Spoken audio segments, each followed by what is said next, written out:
Дорогие друзья, приветствуем вас сегодня в новом дне. Да, как вы заметили, мы не только местами поменялись, но еще и Марина первая приветствуется. И сегодня у нас интересная тема. Мы будем говорить о том, что может практическая вещь, которая может очень сильно улучшить ваши отношения. Есть такое понятие, как циркадный ритм у человека. Вы слышали об этом 100% не один раз. Может быть, слышали такие понятия, как сова и жаворонок. Есть пары, у которых мужья любят ложиться поздно, вставать поздно. Есть жены, которые любят ложиться рано, вставать поздно. Есть разные варианты. То есть у каждого человека, у каждого мужа и жены свое понятие о том, во сколько нужно идти спать, во сколько нужно просыпаться и сколько человеку нужно для того, чтобы он чувствовал себя выспавшимся. Мне надо больше, чем Мне гению. надо тоже больше, чем гения. Вот. И люди, у которых не совпадает время пробуждения мужа и жены, то есть они по-разному просыпаются, вынужденно, если у кого-то есть работа раньше, у кого-то позже, и у которых не совпадает время отхода ко сну, то у таких пар статистика говорит, что они меньше времени проводят вместе и больше ссорятся. Мы даем этому определение взлеты и падения. Так психологи придумали такие интересные названия. Взлетами мы называем наше пробуждение утром, а приземление – это наш отход ко сну. Да, и это однозначно, что мы можем улучшить наши отношения, да, между собой, наладив график сна и пробуждения.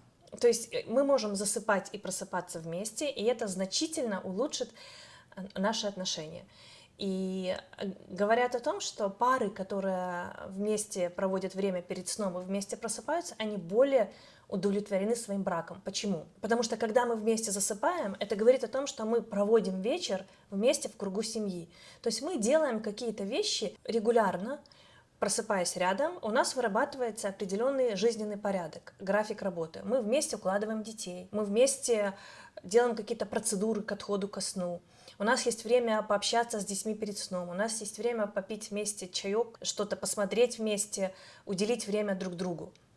Но когда в паре нет такой привычки, когда жизнь пары, она построена так, что по вечерам они не встречаются вместе дома, то я могу с уверенностью сказать, что это очень утяжеляет брак.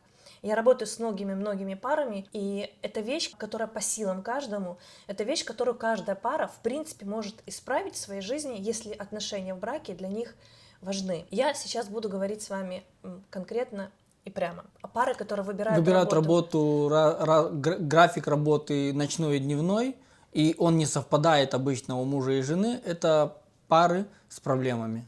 Не то чтобы с проблемами, это пары, которые усложняют свой брак. Понятно, что есть профессии, которые требуют работы по ночам, есть работа на заводе, есть врачи, есть разного рода вещи. Ну, такие пары, они умеют приспосабливаться друг с другом, потому что есть свободный день.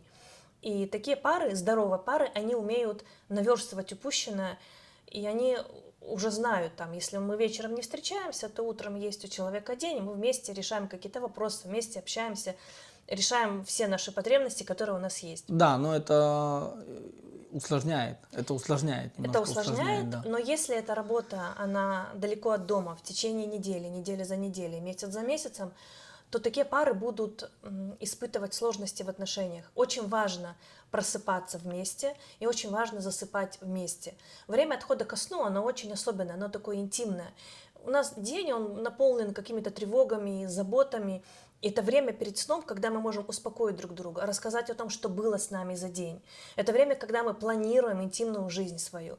Если у нас время отхода ко сну не совпадает, если муж сидит в компьютере, или жена любит мыть по вечерам посуду, возиться с какими-то домашними делами, то время, которое остается перед сном, оно, в принципе, оно должно быть предназначено для двоих. И если люди не используют его для общения друг с другом, то такая пара, она лишает себя очень многих моментов положительных для своих отношений. Мы, конечно же, можем этому научиться, и я хотел сказать, что наш близкий человек, он должен быть доступен нам перед сном, и это приятно, когда мы отходим ко сну вместе и просыпаемся вместе. А еще лучше, когда мы проснемся за полчаса до того, как нам надо уже выходить на работу, посидим вместе, выпьем чашечку кофе. Это классное отношение. Это мотивирует. Да, это мотивирует. Даже день проходит по-другому. Это, знаете, это как утром пробудившись, ты помолился и благословил день, и день совершенно другой. Но еще лучше, если вы проведете даже чуть-чуть времени утром вместе с женой. Это добавит вам такой позитив на целый У день. нас периодически мы делаем так, что мы просыпаемся раньше детей. Это может быть достаточно раннее утро для того, чтобы вместе успеть выпить кофе, посидеть и пообщаться. Это не обязательно должны быть какие-то часы в общении друг с другом. Иногда достаточно 10 минут, чтобы встать и целенаправленно провести время в общении друг с другом, потому что в течение дня этого времени может и не быть.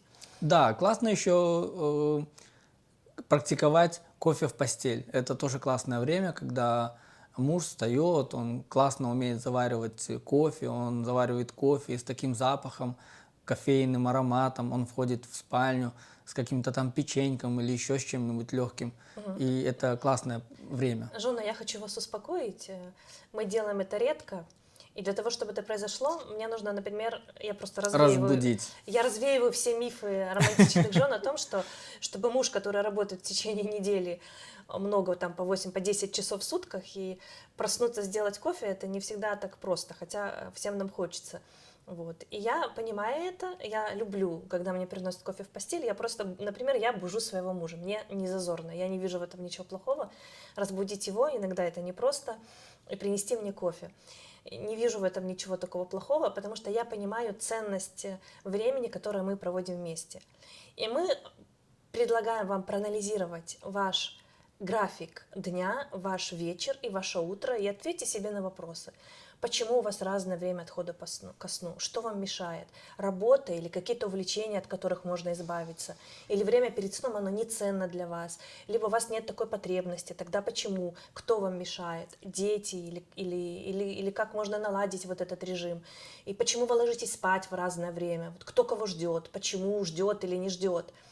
И мы вам советуем использовать вот это время перед сном для того, чтобы вместе ужинать, вместе укладывать детей, наводить какую-то легкую уборку, укладывать детей вместе спать. Это такие вещи простые, но они очень-очень важные и полезные для отношений. То же самое и утром. Вы можете находить какие-то точки соприкосновения временные по утрам. Да, и суть этого дня сегодняшнего, 15-го дня Адвента, это научиться подстраиваться друг под друга, научиться подстраивать свое время под время жены, чтобы жена научилась подстраивать себя под время мужа. Есть понятное дело, что у нас у каждого есть определенные графики, там детей собрать в школу, там на работу не опоздать, там то. Ну и тем не менее, вечером тоже жена там хочет успеть там и посуду помыть, и убраться немножко, чтобы утром проснуться в чистоте там или еще что-то. И мужчина иногда любит посидеть там вечером после работы, и там даже может по телевизору что-то посмотреть, футбол там или на компьютере, или там еще один уровень в какой-то игре пройти там или еще что-то. Ну, нормально, как бы все эти вещи, у каждого свои есть какие-то интересы, но очень классно, когда мы, муж и жена, умеем подстраиваться под графики друг друга.